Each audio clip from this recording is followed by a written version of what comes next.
नमस्कार, मैं सत्य प्रकाश सिंह और आप देख रहे हैं भोजपुरी न्यूज़।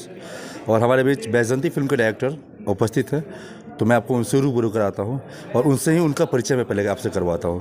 तो सर, आप अपना नाम बताएंगे सर दर्शकों को? नमस्ते। जो भी इस चैनल को देख रहे हैं उन सबको मेरा प्रणाम। मैं अनुपम कुमार। सर, एक्चुअली सबसे पहले हम लोग जिस फिल्म के लिए आए हैं उससे हम लोग बात शुरू करते हैं कि सर, ये बैजंती तो नाम से ऐसा कुछ लगता है कि ये किसी एक कैरेक्टर पे है। तो आप मुझे थोड़ा सा या फिर दर्शकों को थोड़ा सा बताएंगे कि आखिर ये फिल्म है क्या? ये बैजंती फिल्म देखिए एक फुल्ली हॉरर कॉमेडी मूवी है। और इस फिल्म को बनाने का मकसद कोई मैसेज या ऐसा मैं नहीं देना चाहता हूँ। जो आज के डेट में चाहे वो बच्चा हो, चाहे वो बड़े हों, चाहे कोई भी एज ग्रुप के हों, हर एज ग्रुप के अपने ही हिसाब से वो टेंशन में रहते हैं और फ्रस्ट्रेशन में रहते हैं, पेशेंस नहीं है। तो मेरा ये फिल्म बनाने का मकसद ये है कि एक हमने कैरेक्टर डिज़ाइन कर लिया है कि हाँ, एक बैजंती कैरेक्टर होती है जिसको किसी साजिश से मार दिया जाता है और जिसके वजह से उनका एक जगह पे आत्मा बंद किया जाता है और वहीं कुछ लोग पहुंच जाते हैं। हमारे कैरेक्टर जो हैं वो लोग पहुंचते हैं और बहुत सारी वहाँ पे कॉमेडी एक माहौल बनता है, जिसके वजह से दर्शकों को कहीं पे इमोशन से ज़्यादा मेरे ख्याल से जब वो बैठेंगे और जब वो उठेंगे, मुझे नहीं लगता है कि वो कहीं पे भी बोर फील करेंगे। मेरे ख्याल से हर सीन में वो हंसते ही नज़र आएंगे और अपने जो भी घर का या जो भी तनाव है वो एकदम दूर से ही भूल जाएंगे, पूरा भूल जाएंगे। सर, कुल मिला के बोले तो इसको हम लोग बोल सकते हैं EQ, entertainment entertainment entertainment. Okay sir. Sir, एक बात और पूछना चाहूँगा मैं आपसे। एक्चुअली जहाँ तक माना जाता है कि एज अ डायरेक्टर आप सब कुछ करवाते हैं, बट सर इमोशनल फिल्में करना ज़्यादा इजी है कि कॉमेडी करना ज़्यादा इजी है या फिर एक्शन करना ज़्यादा इजी है? क्योंकि मुझे लगता है कि तीनों का जोनर अलग अलग होता है। तो सबसे डिफ़िकल्ट पार्ट कौन सा होता है करवाना सर? देखिए, डिफ़िकल्ट पार्ट तो लोगों को हंसाना है। बिल्कुल सर। हमको लगता है कि आसान लगता है कि हाँ, हंस देते हैं, लेकिन कई जगह ऐसा होता है कि हंसाना बड़ा मुश्किल होता है। देखिए, हर जोनर अपने में हार्ड है। जैसे एक्शन है, अगर मैं उस चीज़ को लूँगा तो एक्शन को भी उस दर्जे पे पहुँचाऊँगा। अगर इमोशन है तो इमोशन भी लोगों को भावुक रुलाना, जितना ही हंसना आसान, मतलब हंसना मुश्किल है, जी जी। उतना ही रुलाना भी मुश्किल होता है। तो ऐसा नहीं कह सकते हैं, लेकिन हाँ, हंसाना बहुत मुश्किल होता है लोगों को। और सर, एक्चुअली जस्ट अभी जहाँ तक मुझे सुनने में आया है कि आपका सेंस ऑफ ह्यूमर कुछ अलग ही एंगल पे है। तो क्योंकि जहाँ तक आपके सेट का माहौल हम लोग देख रहे हैं, मतलब सबके दिमाग में एक ही बात होती है कि सर के मुंह से क्या निकलेगा और वो क्या बन जाएगा। तो सर, वो सेंस ऑफ ह्यूमर आप आखिर लाते कहाँ से हैं, थोड़ा बताएंगे सर हमें? मैं अब इसके पीछे बहुत सारी चीज़ें हैं और जिस माहौल में मैं रहा हूँ उसमें कई हम लोग ट्रेजेडी से भी गुजरे हुए हैं और फ्रेंड सर्कल भी होता है। तो आप जिस माहौल में रहते हैं आपका दिमाग वैसा ही चलने लगता है। और मैं टेंशन हर लोगों के पास टेंशन होता है, लेकिन कोशिश करता हूँ कि उस टेंशन को ना मैं अपने सेंस ऑफ आप ह्यूमर बोलिए या फिर हंस के उसको उड़ा देना। बाकी तो जो जिस सर्कल में मैं रहा हूँ उस सर्कल का सपोर्ट है, चाहे उस सर्कल का ही कहेंगे असर, जो कि वो आ जाता है, मैं लाता नहीं। और कोशिश करता हूँ कि जो टीम है वो हमेशा खुश रहे और मतलब जोश में काम करे, या वो टेंस्ड माहौल में नहीं चाहता हूँ। जो आप हंस के और प्यार से काम निकाल लेंगे वो टेंशन में नहीं। हाँ, कभी कभी टेंशन हो जाती है, जब कुछ चीज़ बिगड़ता है तो टेंशन होता है, लेकिन इसका और इससे ज़्यादा कुछ नहीं। चलेगा।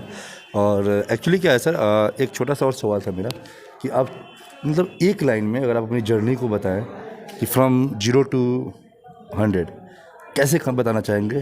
क्योंकि जहाँ तक आपके बारे में मैंने बहुत सारी चीज़ें सुनी, आप एक अच्छे एडिटर हो और आप डायरेक्शन कर रहे हो, तो मतलब एक 0 से लेकर 100 तक आने में क्या क्या डिफ़िकल्टीज हुई या फिर कितना फील होता है, कैसा फील होता है कि अब आप वहाँ से वहाँ आए और एक लेवल पे पहुँचे? इसके बारे में छोटी लाइन में थोड़ा बता सकते हैं? देखिए, लेवल पे तो मैं अभी भी नहीं पहुंचा हूँ, बट उतार चढ़ाव बहुत सारा रहा है और वो बनता गया है। मैं पहले ग्राफिक डिज़ाइनर था।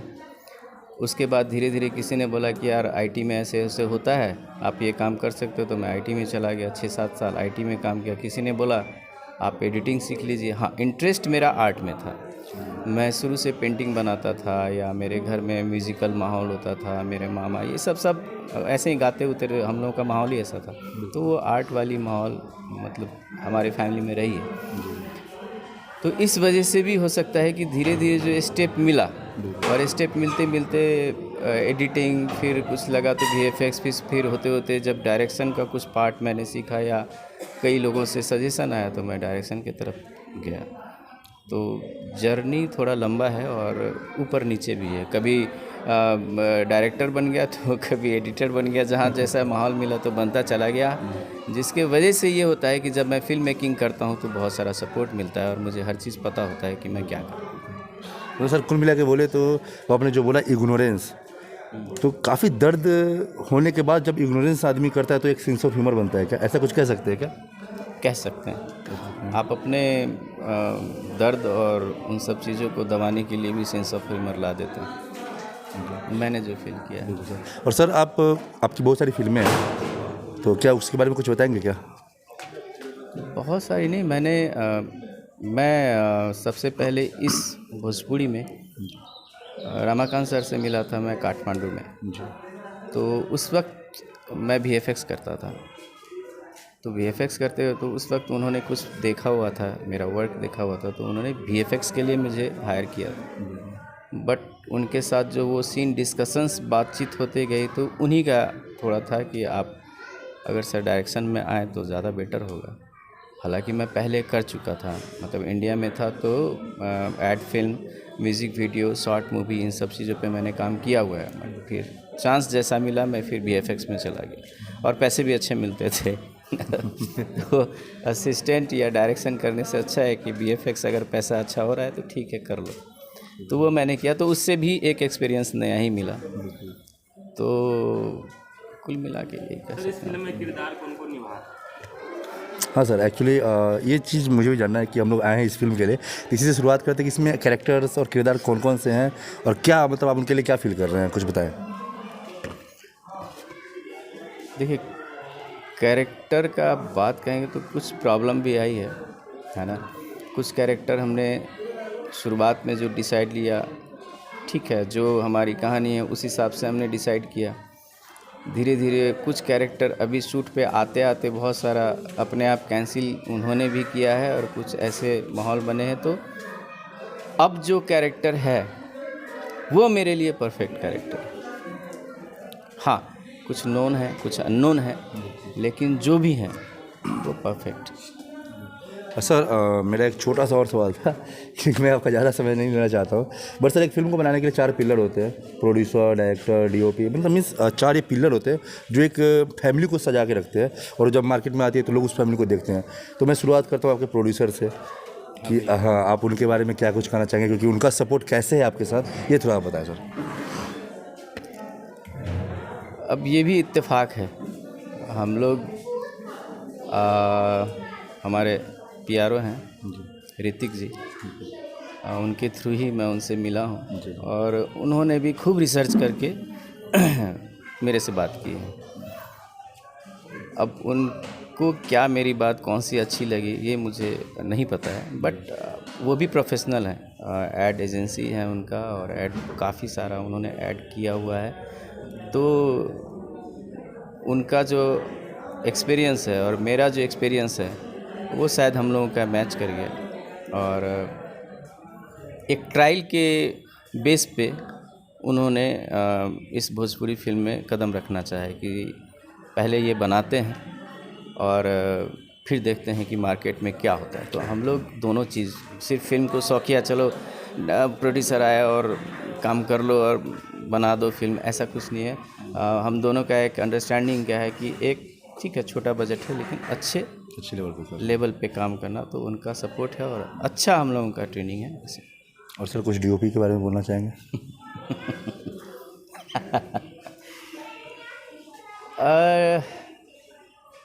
हम लोग भी एक बहुत अलग तरीके से हम लोगों की मुलाकात हुई है, उस चीज़ को मैं डिस्क्लोज नहीं करूँगा, बट जो भी है सूट अभी लोगे आप इधर का? मेरे हिसाब से मेरे लिए बहुत वो हट के है बंदा, है ना। हमारी ट्रेनिंग मिलती है और जो भी हमारी डायरेक्शन टीम या डीओपी टीम जो भी है वो बहुत मेरे लिए परफेक्ट है, और उन्हीं के सपोर्ट से ही मैं कुछ अलग कर पाता हूँ। और जाते जाते बोलते हैं ना, क्लाइमैक्स अच्छा होता है तो फिल्म हिट हो जाती है। तो जाते जाते एक छोटा सा और तीखा सवाल सर, आपने आई थिंक मैंने सुना था कि कांटे फिल्म की थी, तो क्या कांटे फिल्म के बारे में कुछ बताना चाहेंगे? हाँ बिल्कुल बताएंगे, क्यों नहीं बताएंगे। कांटे फिल्म में भी बहुत सारी बाधाएं आई है, फाइनेंशियली भी आया है, मैं सीधा बोलूँगा फाइनेंशियली भी आया, कुछ कोरोना, बहुत सारी चीज़ें आई हैं, तो हर चीज़ बन रहा है, बताने की ज़रूरत नहीं है। और अभी सबसे बड़ी समस्या ये आ गई कि समर जी के साथ जो हुआ है या जो भी हुआ है, और अभी जो उनके साथ या प्रोसेस में जो भी चल रहे हैं, वो हम लोगों के लिए थोड़ा सा चिंताजनक है कि जो हमारी फ़िल्म है कि अब मार्केट में उसका क्या वैल्यू हो गया या उसको हम कैसे मार्केट में लाएंगे, उस सब चीज़ का टेंशन है। लेकिन हम दुआ करते हैं कि जो भी हो फैसला सही हो और वो अच्छे से बाहर आ जाए, और क्या हम। सर सिंपल भाषा में मतलब हमारे कानून पे हमें भरोसा है। हाँ, वो मैं मतलब बाहरी बातों पे नहीं जाता, बाहरी बातों पे जाने का कोई फ़ायदा नहीं। आफ्टर ऑल होता है प्रशासन और कानून ही है, तो जो वो करेंगे अच्छा ही करेंगे। और हमारे दर्शक भी आई थिंक जब कानून का फैसला आएगा, जब सब कुछ सही होगा, तो आई थिंक मैं समझूंगा कि अगर ज़रूरत पड़े तो दर्शक भी माफ़ करने के लिए हमारी रेडी रहती है हर किसी को, क्योंकि भगवान तो 3 बार माफ़ करता है, तो दर्शक तो 2 बार कर ही सकता है। क्यों नहीं माफ़ कर सकते? देखिए उस चीज़ में अब हम लोग कुछ नहीं बोल सकते हैं, उन लोगों का अपना इंटरनल मामला है, हम लोग उसको उखाड़ के कुछ नहीं कर सकते हैं, वो फालतू चीज़ें होंगी।